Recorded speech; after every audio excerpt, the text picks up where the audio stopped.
Yan, wag na po kayong magtaka guys kasi paborito ko kasi ang avocado.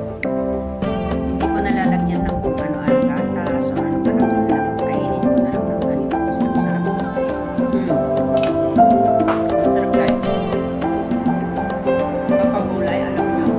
Paborito ko gulay.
Masarap guys, i-try nyo din.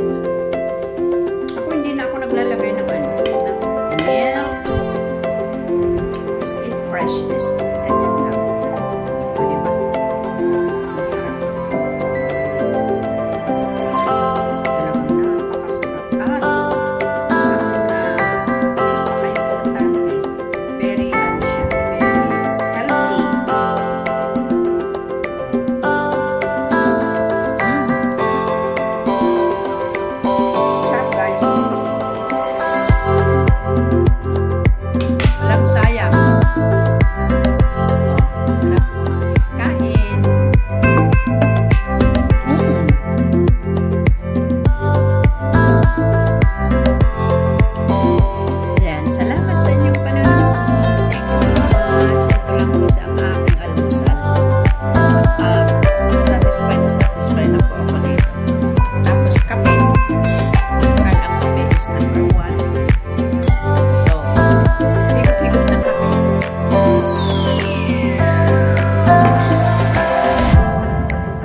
Thank you guys. Maraming salamat. Thanks for watching.